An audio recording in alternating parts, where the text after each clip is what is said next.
जब मंदिरों के नाम पर धर्म के साथ साथ सत्ता की राजनीति हो रही हो, ऐसे में उत्तराखंड में निर्मित 8वीं शताब्दी के मंदिरों का चर्चा नहीं होना न्याय संगत नहीं होगा।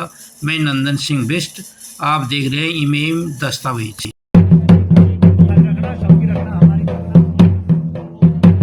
सबसे महत्वपूर्ण है द्वाराहाट के भव्य प्राचीन मंदिर।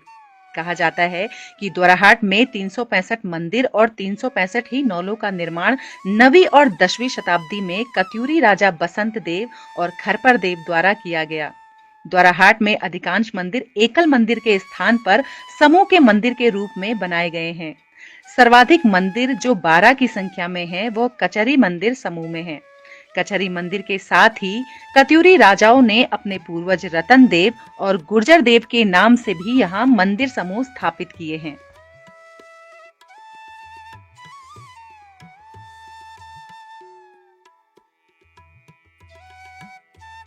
द्वाराहाट के इस मंदिर समूह से हम पूरे उत्तराखंड के प्राचीन राजनीतिक इतिहास को समझने की एक रोशन खिड़की पाते हैं। यह वह खिड़की है जो उत्तराखंड के विगत 1400 वर्ष का क्रमबद्ध इतिहास दिखाती है। बेसाल्ट के बड़े बड़े पत्थरों को काटकर बनाए गए यह विशाल मंदिर, जिनकी बाहरी दीवारों पर शानदार मूर्ति कला का प्रदर्शन है, जो अधिकांशतः गांधार शैली में देखी जाती है। पहली ही नजर में कत्यूरी राजवंश द्वारा निर्मित इन मंदिरों का, जिनका की निर्माण 8वीं, 9वीं, 10वीं शताब्दी तक किया गया है, उनमें एक समानता है। यह नागर शैली के मंदिर हैं।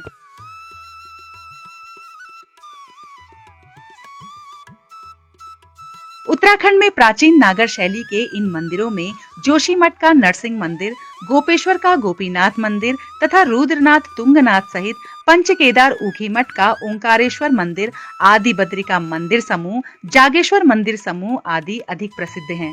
यह भव्य और विराट मंदिर कत्यूरी राज्य की समृद्धि को भी दर्शाते हैं।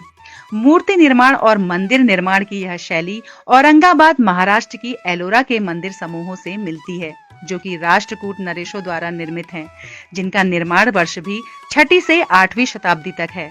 मंदिर और मूर्ति कला की यह समानता राष्ट्रकूट नरेशों और कत्यूरी राजाओं के नजदीकी संबंध को दर्शाती है, जिनके मध्य वैवाहिक संबंध होने के संकेत मिलते हैं।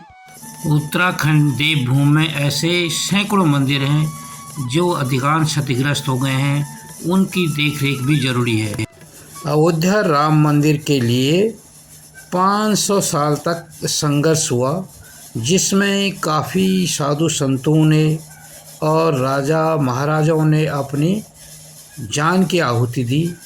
उसके बाद तरह तरह के संघर्ष होते रहे और लोग उस लड़ाई को लड़ते रहे और अंततः आज राम मंदिर हमारे हवाले है। इसके आज़ादी के बाद क्या क्या हुआ, ये साधु से आप सुन सकते हैं। एक लौंडा खिसिया जाए माँ बाप से, वो कह दे तू मेरा बाप नहीं, तू मेरी माँ नहीं, उसके अलावा कुछ है ही नहीं। क्यों? आप जानते हैं 1949 में जवाहरलाल ने मूर्ति रखवाया था और गोविंद वल्लभ भाई पंत जी थे नहीं, इंदिरा जी ने ताला खुलवाया, पूजा पाठ शुरू कराया, राजीव गांधी ने संन्यास किया।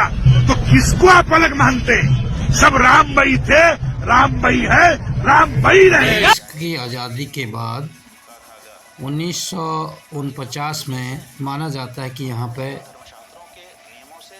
श्री राम भगवान अवतरित हुए। उस समय जवाहरलाल नेहरू प्रधानमंत्री थे।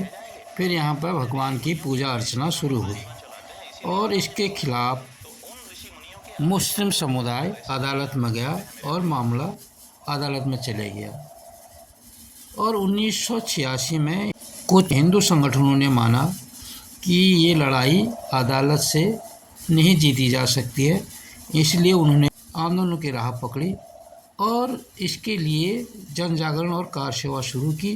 1992 की घटना उसी कार सेवा का परिणाम था। 1992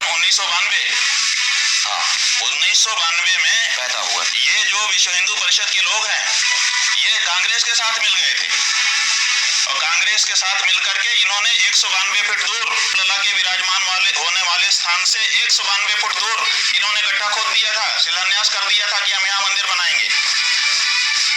दाऊ दयाल खन्ना जो कांग्रेस का विधायक था जी, उसके मध्यस्थता में बूटा सिंह जो उस समय का गृह मंत्री था, नरसिंह राव उस समय प्रधानमंत्री था, इन लोगों ने कांग्रेस के साथ साठगांठ करके, जैसे मथुरा और काशी में हमारे मुख्य स्थानों के अगल बगल में मंदिर बना करके पूजाई हो रही है, वैसे अयोध्या में भी बीज बो दिया था कि हम अगल बगल में बना देंगे। कांग्रेस पार्टी ये चाहती थी कि मंदिर मस्जिद दोनों रह जाएं, और ये लोग उसका पोषण कर रहे थे। हम हमारे सामने खड़े होके तो बोले, किसी की हिम्मत है? ये आपके शंकराचार्य का योगदान है हिंदुओं कि शंकराचार्य ने कहा नहीं, हम इसको अस्वीकार करते हैं, वही हमारी जगह है जहां पर रामलला विराजमान है और हम वहीं पर मंदिर बनाएंगे। और वो अपनी इस बात को स्पष्ट करने के लिए 4 शिला लेकर के चले, उनको गिरफ्तार किया गया। कौन सा महात्मा, ये जो 6,500 महात्मा आ रहे हैं, पूछो कौन राम जन्मभूमि के लिए गिरफ्तार हुआ है? बता देंगे राम भद्राचार्य जी गिरफ्तार हुए हैं, वो बताते हैं गिरफ्तार हुए हैं, बताओ मारा गया। हमको ये बताओ कौन गिरफ्तार हुआ है राम जन्मभूमि के लिए? ये तो शंकराचार्य ने जेल भोगी है। वो शंकराचार्य को आप लोग कहते हो कि क्या योगदान है? शंकराचार्य का योगदान है कि आज अयोध्या में राम जी का मंदिर बन रहा है। आज अयोध्या में अपनी उस भूमि पर जिसमें रामलला विराजमान थे, वहां पर भगवान श्री राम प्रतिष्ठित होने का अवसर बन रहा है। ये शंकराचार्य का योगदान है। वो देखिए, शंकराचार्यों का जो योगदान है वो जनता के सामने जाना चाहिए, क्योंकि बहुत बड़ा भ्रम फैला दिया गया है ये कह करके कि शंकराचार्यों का क्या योगदान है। तो शंकराचार्यों का बहुत बड़ा योगदान इतना कि बताइए, आप लोग पार्टी थे कि हम पूछते हैं कि कौन पार्टी था इनमें से जितने लोग वहां खड़े हैं? एक दूसरे हम ये पूछते हैं कि आपके वकीलों को क्यों नहीं सुना जजों ने ज़्यादा देर तक? आप बताइए, 1 दिन से 2 दिन से 3 दिन से ज़्यादा किसी की बहस हो तो बताइए। 40 दिन की जो बहस हमारे हिंदू पक्ष की ओर से हाई कोर्ट में हुई थी, उसमें 2 दिन से ज़्यादा किसकी बहस है? बता दे कोई। और हमारे वकील की 24 दिन की बहस रिकॉर्ड पर है। हम कोई बात ऐसी नहीं बोल रहे हैं, वहाँ सब लिखा पढ़ी में है। रोज की ऑर्डर शीट लिखी जाती है न्यायालय में, तो कंटिन्यू आप ऑर्डर शीट निकाल के देख लीजिए अगर हम झूठ बोल रहे हो तो आखिर हम ऐसा क्या बता रहे थे कि जज हमको बैठा नहीं पा रहे थे और सुनते चले जा रहे थे, और दूसरे लोगों को कहते थे कि बैठ जाइए। आपके रविशंकर प्रसाद तो गए थे वकील बन करके ये दिखाने के लिए कि इसमें हम लोग भी लड़ रहे हैं, लेकिन बैठा दिया क्यों? आप बताइए। उनके पास प्रमाण नहीं था, उनके पास ऐसी बात नहीं थी जिसका तर्क नहीं थे, प्रमाण नहीं थे, इसलिए उनकी नहीं सुनी गई। हमारे पास तर्क थे, प्रमाण थे, इसलिए सुना गया और फैसले में उल्लेख किया गया। आप हाईकोर्ट का फैसला उठा लीजिए, उसमें धन्यवाद कहा है न्यायाधीशों ने, हमारा नाम उल्लेख करके कि इनकी तरफ से जो प्रमाण प्रस्तुत किए गए उसके लिए इनको हम धन्यवाद कर रहे हैं, एक्सपर्ट विटनेस थे। और सुप्रीम कोर्ट में देख लीजिए, सुप्रीम कोर्ट में कितनी बार नाम लिया है हमारे वकीलों का, क्यों बार बार हमारे वकील का नाम लिया जा रहा है, क्यों एजेंडा में हमारा भी धन्यवाद कहा जा रहा है, क्यों हमारा नाम लिखा जा रहा है? क्योंकि आप लोगों ने जो प्रमाण रखे तो बताइए जी। हमने कभी ये सब पब्लिक नहीं कहा जी, नहीं। लेकिन जब आप हमारे गुरुओं पर आक्षेप करने लगे कि शंकराचार्यों ने क्या किया है, तो ये हम स्वीकार नहीं कर सकते हैं, हम कहेंगे। उद्घाटन होने जाना है हाईकोर्ट में एक्सपर्ट विटनेस के तौर पर, विशेषज्ञ गवाहों के तौर पर कुछ धर्मगुरुओं की पेशी हुई थी, वो लोग आए थे। मैं जानना चाहूंगा कि इनमें कौन कौन आया था और उनका कितना योगदान रहा फैसले। देखिए, उसमें कई जो है वो धार्मिक विशेषज्ञ के रूप में आए थे। उनकी सूची जो है वो हाई कोर्ट ने भी अपने निर्णय में दिया है, सुप्रीम कोर्ट ने भी। उनमें से कुछ 2-3 लोगों के नामों का उल्लेख सुप्रीम कोर्ट ने अपने निर्णय में किया है, जिसमें कि प्रमुख रूप से जो वर्तमान शंकराचार्य हैं ज्योतिषपीठ के स्वामी अवमुक्तेश्वरानंद जी की गवाही के आधार पर जो है जन्मभूमि का निर्धारण कोर्ट ने किया, क्योंकि उन्होंने एडवर्ड के द्वारा लगाए हुए पिलर के आधार पर स्वयं जो है विविध मंदिरों का और जन्म स्थान का दर्शन किया था, ऐसा साक्ष्य उन्होंने दिया था। उनसे 10 दिन तक जो है 15 वकीलों ने उनका जो है जिरह किया था, क्रॉस एग्जामिनेशन किया था, विपक्षी प्रतिपक्षी वकीलों ने। तो उसके बाद भी जो है वो अविचल अटल रहे थे, इसलिए उनकी बात पर कोर्ट ने ये कहा है कि ऐसे गवाह की सत्यता पर संदेह करने का प्रश्न ही नहीं उठता है। हमें राम मंदिर के बनने की क्यों खुशी नहीं है? हमने पैरवी की है जी, 20-25 साल तक लगातार हमने पैरवी की है, 40 साल से हम लगे हुए हैं इस कार्य में। आप क्या बात करते हो? और हमने स्वयं रामभद्राचार्य जी भी गवाह बन के गए थे, विशेषज्ञ गवाह, हम स्वयं भी विशेषज्ञ गवाह बन करके गए थे। उनसे ज़्यादा दिन हमारी जीरा हुई है। और उनकी तो जो उन्होंने तुलसी शतक बना करके दिया था जी, उसको सिद्ध नहीं कर पाए न्यायालय में, और हमने तो सिद्ध कर दिया। जब ये प्रश्न आया हाई कोर्ट में भी और सुप्रीम कोर्ट में भी कि हम अयोध्या को राम जन्मभूमि मानते हैं, लेकिन वही जगह है, इसको सिद्ध करिए। बताइए आप किस पक्ष, किस वकील ने सिद्ध किया? ये हमने सिद्ध किया, हमारे वकील खड़े हुए, उन्होंने कहा साहब हम सिद्ध करते हैं। और हमने स्कंद पुराण का प्रमाण दिया जी, हमने एडवर्ड की शिलाओं का प्रमाण दिया, और हमने हंस बेकर का प्रमाण दिया जो आधुनिक उनके द्वारा माना जाता है, और हमने वो सारे नाप करके बताए, सब दिशाएं सिद्ध की, और पिन पॉइंट ला करके हमने वहां खड़ा कर दिया कि ये देखिए हमारा प्रमाणिक है। ये कार्य आपके शंकराचार्य जी ने किया है। आप केवल इसलिए कि हम मीडिया पर्सन नहीं है, हम मीडिया मैनेजमेंट नहीं करते, केवल इसलिए हमारे योगदान को आप यूं नकार दोगे और तिरस्कृत करोगे हमारे गुरुओं को, जिन्होंने अपना सर्वस्व न्यौछावर कर दिया। हमको बुरा लग गया। आप देखने की जरूरत नहीं है।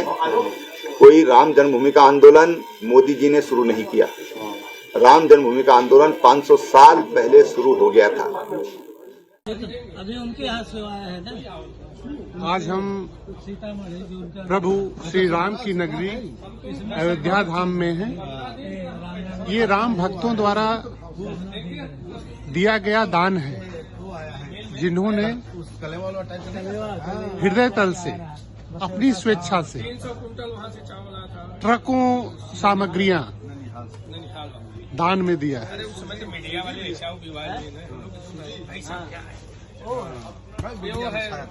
लोग कह रहे थे कि आप एंटी मोदी हैं जी, और कोई पुराने हमारे कोई वाक्य हैं उनको दिखा रहे थे। हाँ, जैसे हमने 2019 के चुनाव में जी एक व्यक्ति को, संत को खड़ा किया था मोदी जी के सामने, और फिर उसका नामांकन रद्द होने पर हमने गुस्सा जाहिर किए थे। तो उसको सबको दिखा करके कह रहे थे कि आप तो एंटी मोदी हैं, आपका तो इतिहास है, कई बार आपने ऐसा वाक्य कहा है।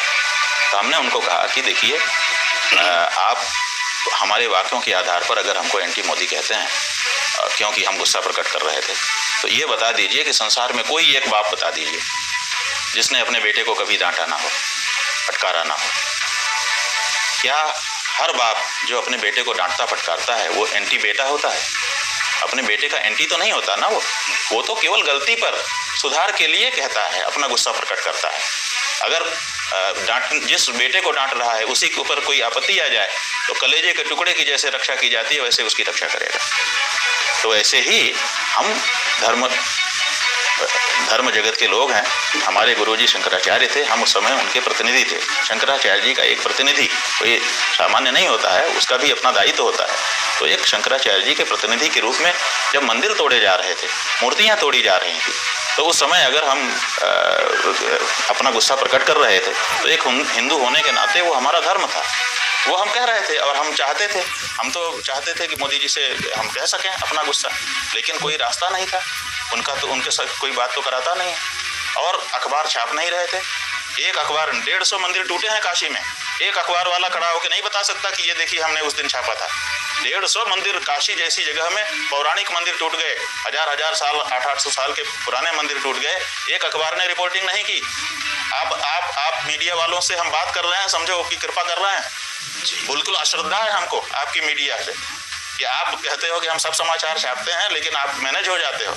मंदिर इतने सारे तोड़े गए, आप अखबार क्यों नहीं छापते? सुनो भैया, देखिए एक तराजू में सबको रख के, देखिए एक तराजू का मतलब है बहुतायत जहाँ हो जाती है, आप कह सकते हैं जहाँ बहुतायत हो जाती है वहाँ सबको ऐसे ही बोला जाता है बहुतायत। देखिए सब जगह पे अपवाद रहते हैं, सब जगह पे अच्छे लोग रहते हैं, लेकिन जहाँ बहुतायत हो जाती है वहाँ ये आक्षेप आपको भी झेलना पड़ेगा, क्योंकि बिरादरी हो जाती है। तो वहाँ पर अखबार हमारी बात को छाप नहीं रहे थे। हम चाहते थे कि हिंदू समाज को पता चले कि हमारे साथ ये अन्याय हो रहा है। अखबारों को बुला रहे थे, अखबार के संवाददाता आते थे, कहते थे महाराज जी हम तो स्टोरी फाइल कर रहे हैं लेकिन ऊपर से रुक जा रही है।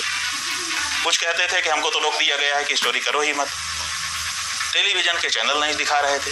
ऐसे समय में हमको आखिर जनता को बताने के लिए क्या रास्ता था? तो हमने सोचा कि इनके खिलाफ अगर एक महात्मा को खड़ा कर दें तो लोग पूछेंगे कि भाई मोदी जी हिंदू वाले माने जाते हैं, उनके खिलाफ महात्मा क्यों लड़ रहा है? तो हम बता सकेंगे कि हमारे मंदिर टूट रहे हैं। ये हमारा उद्देश्य था।